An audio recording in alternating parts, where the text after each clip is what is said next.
Surya Hansda encounter मामला और RIMS 2 जमीन अधिग्रहण विवाद, इन दोनों मुद्दों को लेकर झारखंड की राजनीति गर्मा गई है। भाजपा ने सरकार पर सीधा हमला बोलते हुए मोर्चा खोल दिया है। प्रदेश अध्यक्ष बाबूलाल मरांडी ने आज प्रेस वार्ता कर सरकार को कटघरे में खड़ा कर दिया। मरांडी ने साफ कहा कि सरकार सच छिपा रही है, जनता से धोखा कर रही है। बीजेपी अब चुप नहीं बैठेगी। इसी कड़ी में बीजेपी ने 11 सितंबर को बड़ा प्रदर्शन करने का ऐलान कर दिया है। राज्य के हर प्रखंड मुख्यालय में पार्टी कार्यकर्ता जुटेंगे। प्रखंड विकास पदाधिकारी के माध्यम से राज्यपाल को ज्ञापन सौंपा जाएगा। मरांडी ने चेतावनी भी दी है, अगर सरकार ने उनकी मांगों पर ध्यान नहीं दिया तो आगे और उग्र आंदोलन होगा। भारतीय जनता पार्टी सदन से लेकर के सड़क तक संघर्ष करेगी, आंदोलन करेगी। सूर्या हांसदा की जिस प्रकार से हत्या करके उसको इनकाउंटर कहा जा रहा है, और दूसरा मुद्दा है नगरी में रैयतों की खतियानी जमीन पर राज्य सरकार पर जबरदस्ती रिम्स 2 के नाम पर लोगों से, आदिवासियों से जमीन को छीन रही। सूर्या हांसदा एक राजनीतिक के साथ साथ सामाजिक कार्यकर्ता भी। बोरियो विधानसभा से वो व्यक्ति 4 बार चुनाव लड़े थे और अपने घर में एक भवन बना करके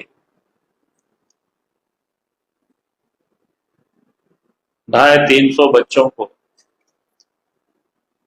शिक्षा भी दे रहे थे।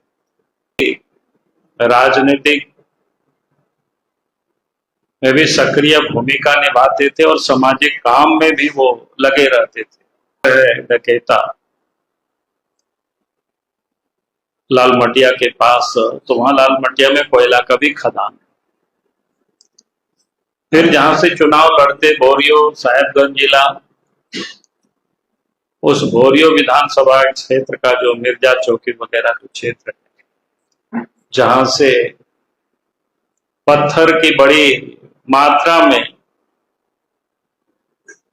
तस्करी होता है। कोई भी राजनीतिक और सामाजिक कार्यकर्ता होते हैं तो उसकी लड़ाई लड़ते हैं, आवाज उठाते हैं। तो आवाज जब उठाते हैं तो उन लोगों के लिए वो कांटा बने हुए थे,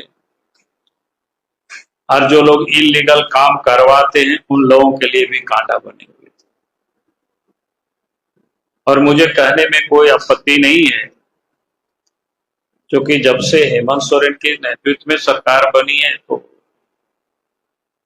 किस प्रकार से इन खनिजों का लूट हो रहा,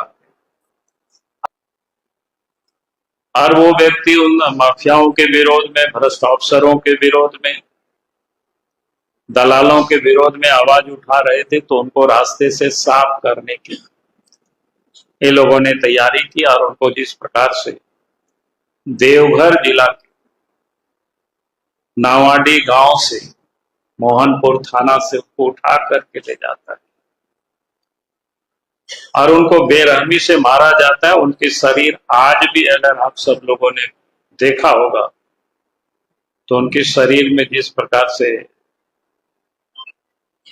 चोट धब्बे वो लग रहा था, तो सीधा लगता है कि 3rd डिग्री यानी इलेक्ट्रिक शॉक दिया गया। बेरहमी से उसको मारा गया। जब मर गया तो उसको वहां फेंका और इनकाउंटर दिखाया। हूं कि उनकी हत्या हुई, इसलिए हम सब लोगों ने विधानसभा में भी मांग की थी कि इसकी जांच सीबीआई होनी चाहिए। और वास्तव में सरकार चाहती है कि भाई पुलिस दोषी नहीं है और उसमें सरकार की कहीं भी कोई इन्वॉल्वमेंट नहीं है, तो फिर सीबीआई जांच से सरकार को भागनी नहीं चाहिए। दूसरा मुद्दा रिम्स 2 को लेकर के, नगरी की जमीन को लेकर आप सब लोगों को फिर से जानकारी मैं दे रहा हूं। 56-57 में बिहार सरकार उस जमीन को बिरसा कृषि विश्वविद्यालय के लिए एक्वायर कर रही थी। उस समय वहां के लोगों ने विरोध किया और विरोध इतना जोरदार था कि बिहार के मुख्यमंत्री, उस समय के तत्कालीन जो मुख्यमंत्री थे बिहार के, रांची आए और उस जमीन पर गए। जमीन को जब उन्होंने देखा, ये किसानों की खेती की जमीन है, और वहीं पर किसानों से कहा कि नहीं, इस जमीन को हम नहीं लेंगे, आप सब लोग खेती बाड़ी करो। 2012 तक भी गांव के लोग, नगरी के लोग, आदिवासी लोग रसीद काटते रहा। 2012 में सरकार की नजरें थोड़ी सी वक्र दृष्टि हो गई।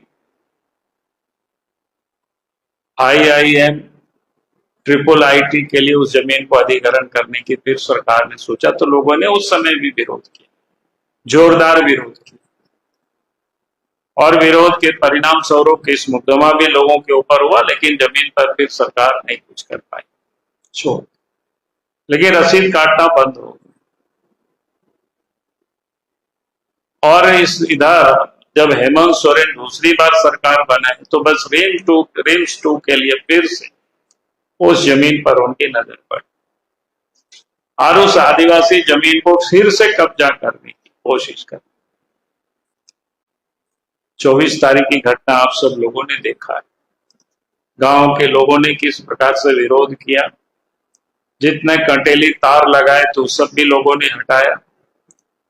चंपई सोरेन जी हाल महल के साथ जाने वाले थे, उनको हाउस अरेस्ट किया गया।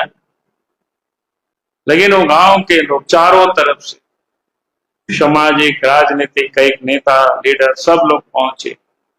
आंसू गैस भी चले, लाठी भी चला, लेकिन लोग डरे नहीं, निर्भीक होकर के लोगों ने लड़ाई लड़ी और कांटेले तार को हटा करके किसान उस खेत पर घुसे। लेकिन विधिवत रूप से सरकार घोषणा नहीं किया। सरकार को घोषणा करना चाहिए कि वे आप उस जमीन पर कोई निर्माण का काम किसानों को सुपुर्द करते। ये भारतीय जनता पार्टी सदन में भी मांग की थी, अब सड़क पर भी मांग कर। इन दो मुद्दों को लेकर के भारतीय जनता पार्टी ने तय किया है 11 सितंबर को झारखंड के सभी प्रखंड मुख्यालयों पर प्रदर्शन किया जाएगा और वीडियो के माध्यम से राज्य के महामहिम राज्यपाल को ज्ञापन सौंपा जाएगा, जो कि यह आंदोलन आदिवासियों से जुड़ा हुआ है, गरीबों से जुड़ा हुआ है। एक तो सीबीआई की जांच और दूसरा जो इस जमीन में लोगों को बेदखल कर रहे हैं, सरकार हठधर्मिता छोड़े और लोगों को वापस। 11 सितंबर को झारखंड के सभी प्रखंड मुख्यालयों में प्रदर्शन होगा, मेमोरेंडम दिया जाएगा। उसके बाद भी सरकार इन मांगों को नहीं मानेगी तो आगे और हम सब लोग आंदोलन करेंगे। इसको लेकर के फिर हम तय करेंगे।